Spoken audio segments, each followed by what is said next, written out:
আমার ঘনিষ্ঠ একজন কইলেন যে বিএনপি নিয়ে করা আপনার প্রেডিকশনগুলো কিন্তু মিলে যাইতেছে, আপনি কি খুশি? না, আমি খুশি না, আমি আতঙ্কিত। আমি তো বিএনপিকে ধ্বংস হওয়া থেকে বাঁচাইতে চাইছি, তাইলে বিএনপি কি ধ্বংস হইতেছে? হ্যাঁ, হইতেছে। কেমনে? আসেন সে আলাপটা করে দেখি। বিএনপি বাংলাদেশের স্বাধীনতা সার্বভৌমত্ব রক্ষার জন্য জরুরি। বিএনপি ধ্বংস হয়ে গেলে বাংলাদেশের স্বাধীনতা সার্বভৌমত্ব বিপন্ন হবে। বিএনপি আওয়ামী লীগ হয়ে গেলে আমাদের আর একটা জিয়াউর রহমানের খালেদা জিয়ার বিএনপি লাগবে। হয়তো বিএনপি নামে না, কিন্তু এমন একটা দল লাগবে যা জিয়ার এবং খালেদা জিয়ার রাজনীতি করবে। আর আপনারা বুঝতে পারতেছেন যে বিএনপির কোনো ভবিষ্যৎ নাই যদি না তারা তাদের রাজনীতি না পাল্টায়। আপনাদের মনে হইতে পারে যে এইটা আবার কেমন কথা, একটা রাজনৈতিক দল না থাকলে স্বাধীনতা সার্বভৌমত্ব বিপন্ন কেমনে হয়? আসেন আপনাদের আজকের সেই গল্প বলি, পাকিস্তান কেমনে ভাঙলো। আমরা অনেক কিছু শুনছি, কিন্তু আজকে শুনবো এমন একটা দিক থেকে যে আপনারা বুঝবেন যে মুসলিম লীগ ধ্বংস হওয়ার জন্যই আসলে পাকিস্তান ভাঙছে। মুসলিম লীগ টিকে থাকলে পাকিস্তান ভাঙতো না। ভুল রাজনীতির কারণে মুসলিম লীগ ধ্বংস হয়েছে না, ভুল রাজনীতি ছিল না, ছিল একটা ভুল সিদ্ধান্ত।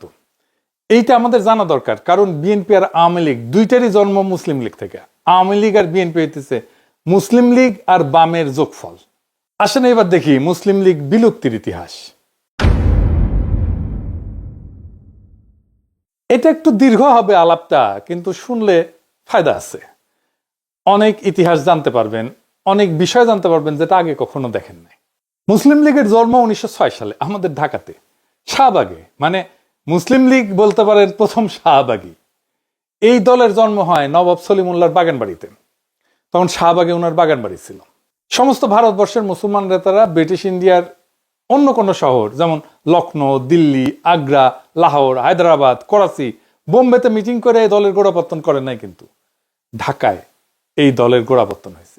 এই ঐতিহাসিক ঘটনা ঘটছিল তৎকালীন ব্রিটিশ প্রদেশ পূর্ব বাংলা এবং আসামের রাজধানী ঢাকায়। এরপরে পাকিস্তান আন্দোলন হয়। পাকিস্তানের আবির্ভাব ঘটার 7 বছরের মাথায় এই দল বিলুপ্ত হয়ে যায়, জয় বাংলা হয়ে যায়। এটা খালি পূর্ব পাকিস্তান মানে বর্তমানে বাংলাদেশে ঘটে নাই, পশ্চিম পাকিস্তানেও একই ঘটনা ঘটছিল। এর ফলে আমাদের দেশের বুদ্ধিজীবীদের মধ্যে একটা মত প্রচলিত আছে, যেমন সলিমুল্লাহ খান, বদরুদ্দিন নম্বর, অসংখ্য বুদ্ধিজীবী মানুষ সেই একই মত প্রচার করছে। কি সেই মত? সেটা হইতেছে মুসলিম লীগ পাকিস্তান তৈরি হওয়ার পর সবগুলো প্রদেশ মানে সিন্ধু, বাংলা, পাঞ্জাব সীমান্ত প্রদেশের প্রাদেশিক সরকার গঠন করে এবং পাকিস্তানের কেন্দ্রীয় গণপরিষদও প্রায় সবগুলো আসন পায়।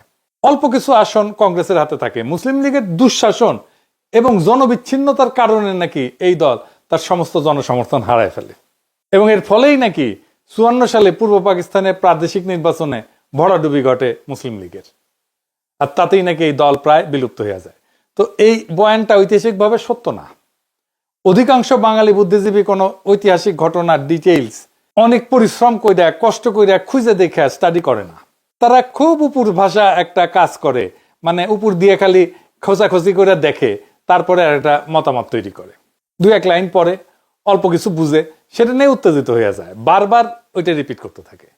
ফলে তাদের এই সস্তা বয়ানগুলো প্রতিষ্ঠা লাভ করে। আজকে আমরা দেখব কেন মুসলিম লীগ বিলুপ্ত হয়ে গেছিল এবং আমাদের বর্তমান রাজনৈতিক ঘটনা পট প্রবাহে এর গুরুত্ব কতখানি। মুসলিম লীগের ইন্টেলেকচুয়াল গডফাদার ছিলেন স্যার সৈয়দ আহমেদ খান।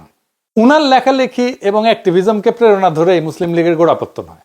তো স্যার আহমেদ খান কিন্তু নিজে একটা সংগঠন তৈরি করছিলেন, তার নাম ছিল অল ইন্ডিয়া মোহামেডানস এডুকেশনাল কনফারেন্স, যেটা একটা মিটিং এর স্থান হিসাবে নির্ধারণ করে 1906 সালে ঢাকার নবাব সলিমুল্লাহর আহসান মঞ্জিলকে। সেই মিটিংয়ে উপস্থিত 3000 ডেলিগেটের সভাপতিত্ব করেন দিল্লির উত্তরপ্রদেশে অবস্থিত মিরাটের নবাব ভিকারুল মুলক মোস্তাক হোসেন। সেই শাহবাগের মিটিংয়ে নবাব সলিমুল্লাহ মুসলমানদের একটা রাজনৈতিক দল গঠন করার প্রস্তাব আনেন, যেটা সর্বসম্মতিক্রমে গৃহীত হয়। এইভাবে জন্ম হয় অল ইন্ডিয়া মুসলিম লীগের। মুসলিম লীগের প্রথম প্রেসিডেন্ট করা হয় প্রিন্স আগা খানকে। এর সাথে ছিল 6 জন ভাইস প্রেসিডেন্ট, 1 জন সেক্রেটারি আর 2 জন জয়েন্ট সেক্রেটারি। সেক্রেটারি ছিলেন উত্তরপ্রদেশের বারাহ গোত্রের সৈয়দ নবাব মহসিন উল মুলক। লীগের গঠনতন্ত্র বা সংবিধান, যেটাকে গ্রিন বুক বলা হইতো, সেটা রচনা করেন মৌলানা মোহাম্মদ আলী। তার ভাই মৌলানা শওকত আলীর সাথে মিলে প্রথম বিশ্বযুদ্ধের পর খেলাফত আন্দোলন করেন গান্ধী আর কংগ্রেসের সাথে একজোট হইয়া। মোহাম্মদ আলী জিন্নাহ পরে মুসলিম লীগের প্রেসিডেন্ট এবং প্রধান নেতা হন, কিন্তু তিনি তখন মুসলিম লীগে যোগদান করেননি। যখন মুসলিম লীগ গঠিত হয় তিনি তখন কংগ্রেস করতেন এবং তাকে গোপাল কৃষ্ণ গোখলে বলতো হিন্দু মুসলিম মিলনের অগ্রদূত। জিন্নাহ 1913 সালে মুসলিম লীগের সদস্য হয়েছিলেন এবং 1916 সালে লখনৌয়ে মুসলিম লীগ আর কংগ্রেসের মধ্যে একটা মীমাংসা মিটিংয়ে উপস্থিত থাকেন, যেখানে কংগ্রেসের প্রতিনিধি ছিল বাল গঙ্গাধর তিলক এবং মুসলিম লীগের প্রতিনিধি হিসেবে পাঠানো হয়েছিল জিন্নাহকে। জিন্নাহ কিন্তু তখনও কংগ্রেসের মেম্বার ছিলেন, মানে তখন জিন্নাহ কংগ্রেসও করতেন মুসলিম লীগও করতেন, দুই পার্টি করতেন, বুঝছাও। জিন্নাহ কংগ্রেস ত্যাগ করেন 1920 সালে ডিসেম্বরে। সেই লখনৌ মিটিং এ মুসলিম লীগ আর কংগ্রেসের মধ্যে মিটমাট হয়ে একটা চুক্তি হয়, যেটা ইতিহাসে লখনৌ প্যাক্ট হিসেবে পরিচিত। এটার আর ডিটেলসে গেলাম না আর কি। মুসলিম লীগেও জিন্নাহ কিন্তু নাম কাওয়াস্তে সদস্য ছিলেন। মুসলিম লীগ শুরু থেকে রাজনৈতিক দল হিসেবে শক্ত অবস্থানে যাইতে পারেন নাই, ধীরে ধীরে নিস্তেজ হয়ে যায়, প্রায় অপ্রাসঙ্গিক হয়ে যায়। তখন রাজনীতিতে গান্ধীর আবির্ভাব হয়েছে, সবার চোখ কংগ্রেসের দিকে। এছাড়া লালা রাজপথ রায়, ভগৎ সিং মার্কা কিছু উগ্রবাদী সশস্ত্র বিপ্লবী ছিল। 1933 সালে মুসলিম লীগ আজকের জাতীয় পার্টির মতো বেশ কয়েক ভাগে বিভক্ত ছিল। জিন্নাহ ততদিনে রাজনীতি থেকে অবসর নিয়ে বিলেতে যে ব্যারিস্টারি প্র্যাকটিস করতেছেন, প্রচুর টাকা পয়সা কামাইতেছিলেন। মুসলিম লীগের এক ভাগের প্রেসিডেন্ট ছিলেন পেশোয়ারের ব্যারিস্টার মিয়া আব্দুল আজিজ। এদের গ্রুপের নাম ছিল আজিজ গ্রুপ। মানে আরেক ভাগের প্রেসিডেন্ট ছিল খান বাহাদুর হাফিজ হিদায়ত হোসেন। আওয়ামী লীগও কিন্তু 1975 পরে এরকম বেশ কয়েকটা গ্রুপে আলাদা হয়ে গেছিল। আওয়ামী লীগ হাসিনা, আওয়ামী লীগ মিজান, আওয়ামী লীগ রাজ্জাক। শফিক রহমান ভাই জায়জাদিনে লিখতেন আওয়ামী লীগ হারামি, হারামি মানে হাসিনার হা, রাজ্জাকের রা আর মিজানের মি, এই তিনটা মিলে আওয়ামী লীগ হারামি। আওয়ামী লীগ কলে প্রথম থেকে হারামি, জাত হারামি আর কি, সাচ্চা হারামি, কয়েক জেনারেশনের হারামি। তাইলে মুসলিম লীগ কেমনে খাড়া হইল? মুসলিম লীগের এই অবস্থা দেখে উত্তরপ্রদেশের লিয়াকত আলী খান লন্ডনে গিয়ে জিন্নাহর সাথে দেখা করেন। তারা বোঝান যে উনি যদি ভারতে ফিরে এসে মুসলিম লীগের হাল ধরেন, তাইলে আজিজ গ্রুপ আর হেদায়েত গ্রুপ উভয় আবার একত্র হবে, পার্টি একদম ইউনিফাইড হবে। আজিজ আর হেদায়েত গ্রুপের কাউন্সিল উভয় মতামত দেয় যে জিন্নাহ যদি দলের প্রেসিডেন্ট হন তাহলে আবার একত্র হইতে রাজি আছেন। এর ফলে জিন্নাহ ভারতে ফিরে আসেন। 1934 সালের এপ্রিল মাসে মুসলিম লীগের কাউন্সিল মিটিং হয় দিল্লিতে। সেইখানে জিন্নাহর নেতৃত্বে মুসলিম লীগ আবার একত্রিত হইয়া জিন্নাহ মুসলিম লীগের প্রেসিডেন্ট হন এবং 1947 সালে পাকিস্তানের গভর্নর জেনারেল হওয়ার আগ পর্যন্ত ওই পদে আসীন থাকেন। জিন্নাহ মুসলিম লীগের প্রেসিডেন্ট হওয়ার পর সারা ভারতবর্ষ জুড়ে বিভিন্ন গুরুত্বপূর্ণ মুসলিম অ্যাক্টিভিস্ট আর নেতাদের লীগে রিক্রুট করা শুরু করেন। জিন্নাহর পার্সোনালিটি সবাইকে আকৃষ্ট করতে পারত, এই জন্য সবাই অনায়াসে তার নেতৃত্ব মেনে নিত। বাংলাতে নবাব সলিমুল্লাহর ভাগনা কিন্তু ছিলেন খাজা নাজিমউদ্দিন, এবং এই ক্যারেক্টারটা খুবই ইম্পর্টেন্ট, এটা মাথায় রেখেন। সবসময় মুসলিম লীগ ছিলেন, যদিও নাজিমউদ্দিন অত্যন্ত দুর্বল একজন ব্যক্তিত্ব ছিলেন, তেমন কোনো ইন্টেলেকচুয়াল বা অ্যাডমিনিস্ট্রেটিভ ক্যাপাসিটি ছিল না, কোনোদিনই ছিল না। ব্যক্তি জীবনে অত্যন্ত অমায়িক ব্যক্তি হওয়ার ফলে সকলেই তাকে পছন্দ করতেন, আমাদের প্রফেসর ইউনুসের মতো, কারো সাথে নাই পাশে নাই। হোসেন শহীদ সোহরাওয়ার্দী প্রথম বিশ্বযুদ্ধের পর থেকে বাংলার রাজনীতিতে সরব ছিলেন, খিলাফত আন্দোলনে যুক্ত ছিলেন এবং একসময় কলকাতার ডেপুটি মেয়র ছিলেন। উনি কলকাতাতে ট্রেড ইউনিয়নের রাজনীতির সাথে জড়িত ছিলেন এবং ওইখানকার ইউনিয়নগুলোর মধ্যে ওনার ব্যাপক জনপ্রিয়তা ছিল। নিজস্ব একটা পার্টি ছিল, নাম ছিল অল ইউনাইটেড বেঙ্গল মুসলিম পার্টি। আর তারপরে সোহরাওয়ার্দী তো বেঙ্গলের মুখ্যমন্ত্রী ছিল। জিন্নাহ সোহরাওয়ার্দীকে কনভিন্স করেন মুসলিম লীগে যোগ দিতে। এর ফলে 1936 সালে সোহরাওয়ার্দী তার পুরো দলবল নিয়ে বেঙ্গল প্রভিন্সিয়াল মুসলিম লীগে যোগদান করেন। ওনাকে দলের সেক্রেটারি করা হয়। বাংলার আরেকজন বড় মুসলমান নেতা একে ফজলুল হকেরও নিজস্ব একটা দল ছিল, মানে শেরে বাংলার কৃষক প্রজা সমিতি, যেটা পরে কৃষক প্রজা পার্টি হয়। এরপরে 1937 সালে ব্রিটিশ ভারতে প্রথম প্রাদেশিক নির্বাচন অনুষ্ঠিত হয়, যেখানে বাংলা প্রদেশে 250টার মধ্যে 120টা মুসলমান আসন ছিল, সেপারেট ইলেকটোরেটের অধীনে, মানে মুসলমানরা মুসলমানদের ভোট দিবে, হিন্দুরা হিন্দুদের ভোট দিবে। এবং মাথায় রেখেন, এই যে মুসলমান হিন্দুর আলাদা ভোটাধিকার, এটাই দেশভাগের একটা কারণ। মানে মুসলমান আর হিন্দু একসাথে থাকতে পারবে না, এটাই বোঝায়। এটা গোবিন্দ প্রামাণিক আলাদা ইলেকশনের কথা বলে না, হিন্দু মুসলমান, এইটা যদি হয় তাহলে বাংলাদেশ আর একটা রাষ্ট্র থাকবে না, দুইটা রাষ্ট্র হয়ে যাবে। মাথায় রেখেন এটা। যাই হোক, এই প্রসঙ্গে আর বিস্তারিত আলাপে না যায়। তো এই 250টা আসনের মধ্যে কংগ্রেস পায় 54টা, মুসলিম লীগ পায় 40টা, কৃষক প্রজা পার্টি পায় 36টা, হিন্দু মহাসভা পায় 4টা। হিন্দু মহাসভা হচ্ছে বিজেপির বাপ আর কি। বাকি আসন স্বতন্ত্র প্রার্থী ক্ষুদ্র কয়েকটা দল যেতে। 250টা আসনের মধ্যে মেজরিটি পাইতে লাগে 126টা সিট, যেটা একক কোনো দলের ছিল না। কংগ্রেস বৃহত্তম দল হওয়ার পরেও গোড়ামি কইরা মুসলিম লীগ অথবা ফজলুল হকের সাথে জোট করতে অস্বীকৃতি জানায়। এর ফলে ফজলুল হক তার পার্টি নিয়ে 1937 সালে মুসলিম লীগে যোগ দেন। তাকে সাথে সাথে বেঙ্গল প্রভিন্সিয়াল মুসলিম লীগের প্রেসিডেন্ট করা হয়। সোহরাওয়ার্দী সেক্রেটারি থাকেন। মুসলিম লীগের এমপিরা তাকে বাংলার চিফ মিনিস্টার পদে সমর্থন করে, সাথে আরো অনেক স্বতন্ত্র প্রার্থী যোগ দেয়। এইভাবে আইনসভায় মেজরিটি আসে। শেরে বাংলা ফজলুল হক বাংলার প্রথম মুখ্যমন্ত্রী হন। তার ক্যাবিনেটে 10 জন সদস্য ছিল, এর মধ্যে সোহরাওয়ার্দী ছিল বাণিজ্য এবং শ্রম মন্ত্রণালয়ের দায়িত্বে। 1938 সালে তৎকালীন ফরিদপুর জেলার গোপালগঞ্জ মহকুমায় একটা জনসভা করছিলেন উনি, সোহরাওয়ার্দী। সেইখানে শেরে বাংলা ছিল, সোহরাওয়ার্দী দুইজনেই গেছিলেন। সেইখানে প্রথম সোহরাওয়ার্দীর সাথে তার বডিগার্ডের পরিচয় হয়। মুজিবের 38 সালে বয়স ছিল কত জানেন? 18 বছর। তার জন্ম 1920 সালে। লাড্ডাগোড্ডা মুজিব পড়তো গোপালগঞ্জ মিশন স্কুলে, ক্লাস 8-এ। 18 বছর বয়সে একজন ম্যাট্রিক ইন্টারমিডিয়েট পাশ করে বিশ্ববিদ্যালয়ে প্রথম বর্ষে থাকে অথবা ভর্তি পরীক্ষা দেয়, অথচ মুজিব সেই বয়সে কোনো মতে ক্লাস 8-এ 10-এ পৌঁছে যেতে পারছে। এরকম মাল ছিল মুজিব। আর সে আবার জাতির পিতাও বটে। সেই জাতি পুঙ্গামারা খাইবে না, তোকে পাশে বাড়ি মোগলেস খাইবে পুঙ্গামারা। যাই হোক, তখনই মুজিবের সাথে সোহরাওয়ার্দীর আলাপ, এরপর চিঠি লেখালেখি শুরু হয়। মুজিব কলকাতায় মুভ করে পুরোদস্ত, এবং সোহরাওয়ার্দী বডিগার্ড হিসেবে তার ক্যারিয়ার শুরু করে। এইভাবে মুসলিম লীগের আস্তে আস্তে ডালপালা গজাইতে থাকে। 1940 সালে লাহোরে মুসলিম লীগের বার্ষিক সম্মেলন আহ্বান করা হয়। সেইখানে লীগের সমস্ত মুসলমান নেতারা উপস্থিত থাকেন। যেহেতু ভারতবর্ষের 11টা প্রদেশের মধ্যে একমাত্র বাংলাতেই মুসলিম লীগের সরকার ছিল, তাই বাংলার মুখ্যমন্ত্রী ফজলুল হককে দিয়া ঐতিহাসিক লাহোর প্রস্তাব পেশ করানো হয়।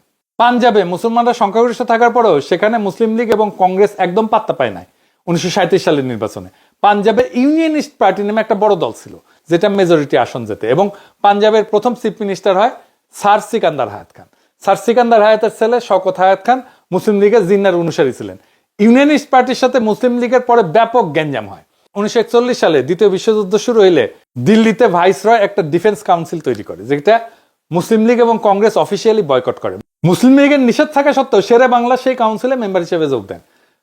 শেরে বাংলা কিন্তু খুবই লোভী কিসিমের মানুষ ছিলেন, যেই জন্য যখন তাকে পদের লোভ কেউ দেখাইতো সেটা গিলতেন উনি। এরকম অসংখ্য উদাহরণ আছে।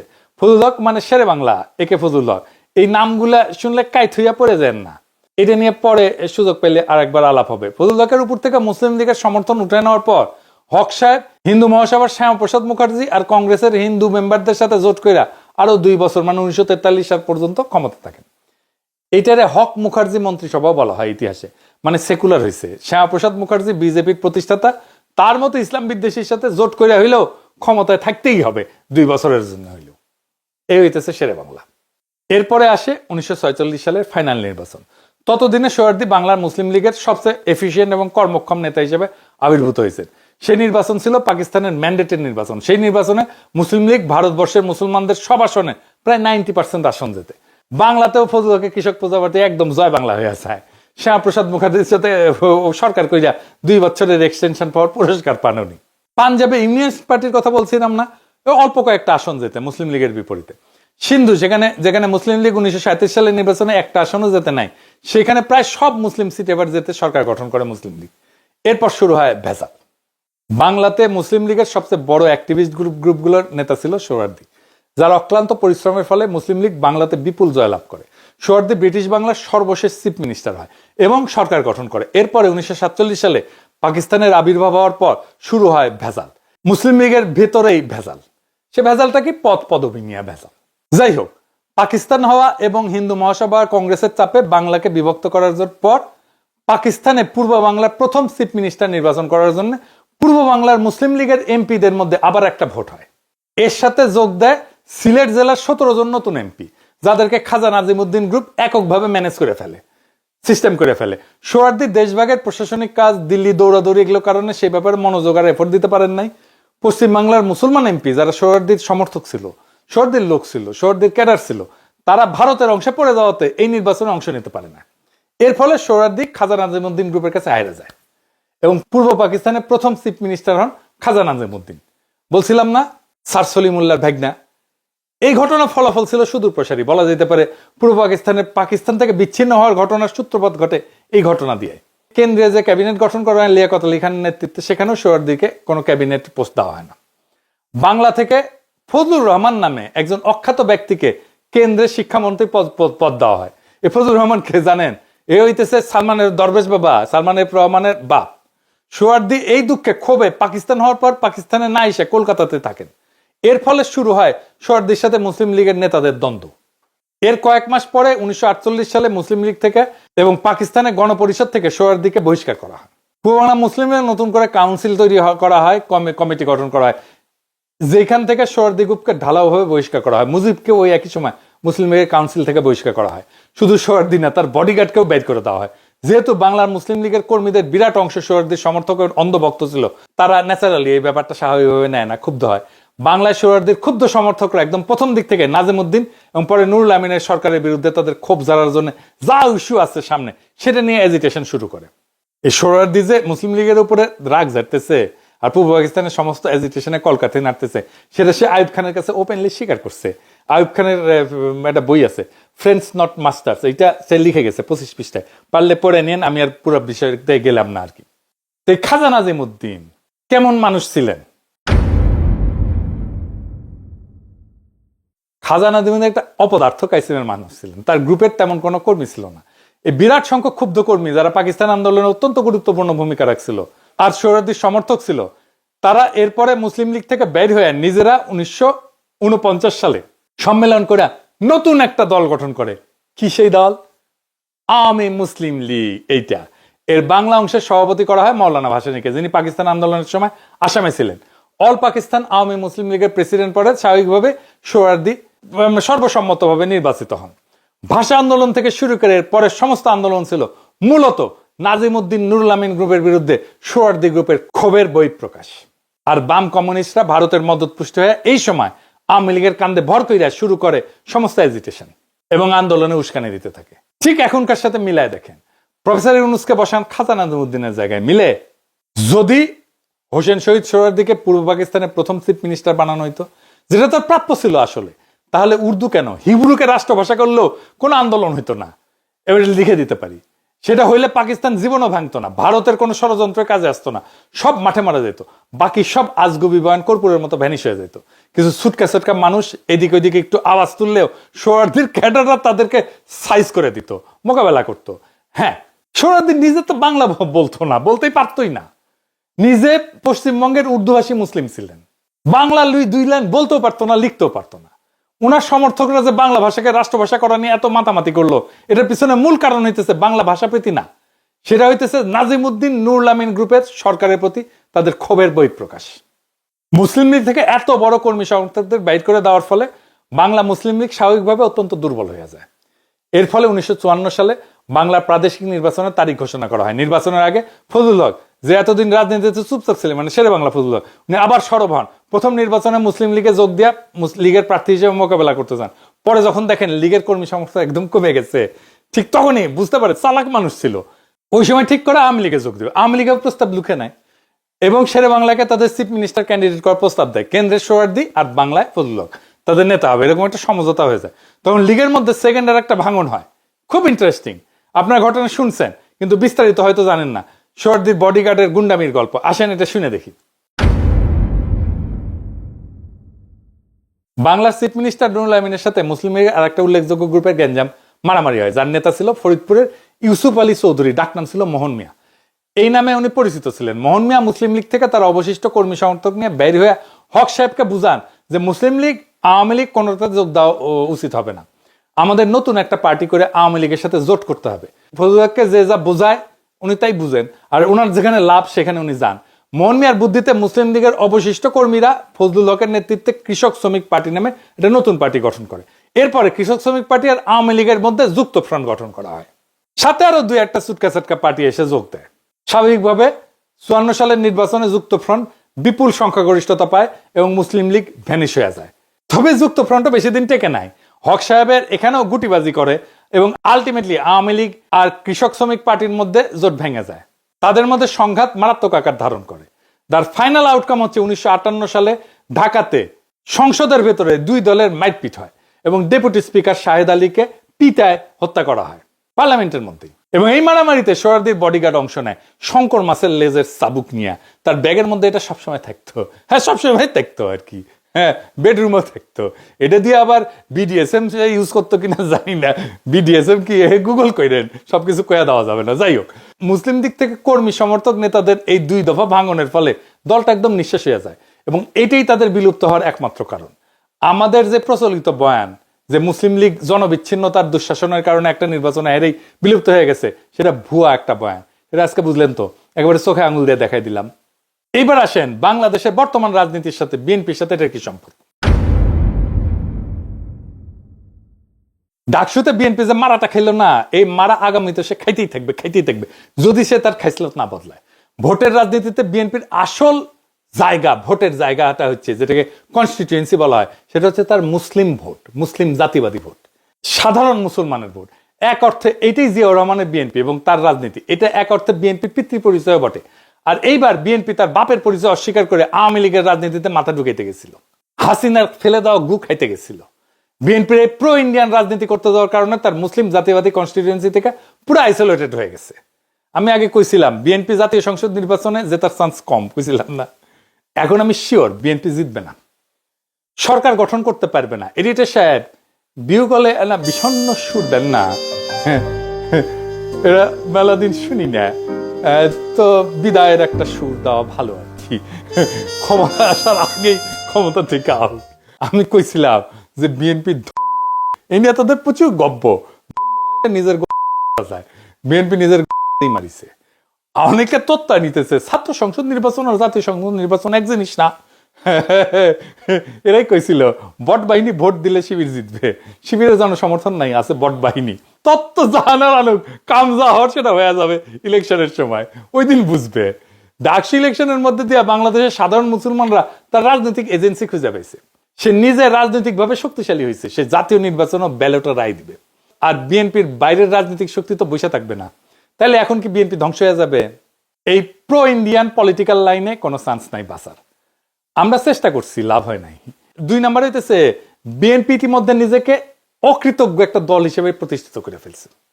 জামাতের সাথে জোট করে এতদিন রাজনীতি করে সে জামাতের সাথে যে আচরণ করছে, আবার আমাদের সাথে এই হাসিনা বিরোধী আন্দোলনে আমাদের এত বেনিফিট পাইছে, আমাদের এত সাপোর্ট পাইছে, এক সময়কার রাজপথের সহযোদ্ধা তাদের সাথে যে আচরণ করছে, তার সাথে কোনো রাজনৈতিক দল কোন ইন্ডিভিজুয়াল ঐক্য করবে না। সিপিবি তো আওয়ামী লীগের কুসুম বিরোধিতা করছে, কিছু বলছে হাসিনা সিপিবি কে? জাফরুল্লাহ ভাইও তো কম হাসিনা বিরোধিতা করে নাই, কিছু বলছে হাসিনা? বলে নাই, কারণ জাফরুল্লাহর সাথে শেখ মুজিবের একটা সম্পর্ক ছিল। এক সময়ের মিত্রের বিষয়ে হাসিনার একটা নৈতিক অবস্থান ছিল, যেটা বিএনপির নাই। বিএনপি এই ক্ষেত্রে আওয়ামী লীগের চাইতেও খারাপ, সে রাজনৈতিক বিরোধী থেকে ব্যক্তিগত শত্রুতায় পর্যবসিত করে। তাই বিএনপির আশা আমাদের ছাইড়া দিতে হবে। বিএনপি একটা সিংহ, কিন্তু দুর্বল সিংহ, এইরকম হারুপাট্টি, যতগুলো ইলেকশন করবে সবগুলো হারবে। জাহাঙ্গীরনগর ইলেকশন নিয়ে কি কাণ্ডই না করলো দেখেছেন তো। চিটাগাং রাজশাহী ইউনিভার্সিটিতে পার্টিসিপেট করে কিনা দেখেন। আমাদের তাইলে কি করতে হবে? আমাদের দ্রুত একটা রাজনৈতিক ফ্রন্ট করার দিকে অগ্রসর হইতে হবে, যে ফ্রন্টের কথা আমি বলছিলাম। না হলে রাজনৈতিক শূন্যতা তৈরি হবে। এই ফ্রন্টের আদর্শিক নেতা হবেন জিয়াউর রহমান, তার রাষ্ট্রচিন্তা। বিএনপি কোণঠাসা বা নিষ্ক্রিয় ট্রু ন্যাশনালিস্টরা তাদেরকে একটা স্পেস দিলে তারাও চলে আসবে দলে দলে। বিএনপিতে সত্যিকারের পলিটিক্যাল ট্রেনিং আছে, রাজনীতি করে আসছে, এরকম লোক গুরুত্বপূর্ণ পজিশনে নাই, পলিসি মেকিং এ নাই। থাকলে হাসিনা উৎখাতের লড়াই সেই বিএনপি নেতৃত্ব দিত, পারে নাই নেতৃত্ব দিতে। মুসলিম লীগ থেকে জন্ম নেওয়া আওয়ামী লীগ জয় বাংলা হয়েছে, আর এক দল জয় বাংলা হওয়ার পথে। বাংলাদেশের রাজনৈতিক ইতিহাস আমাদেরকে দেখায় যে দল তার শেকড় জনগণের আসল কনস্টিটিউয়েন্সি থেকে বিচ্ছিন্ন হয়ে যায়, সে দল টেকে না।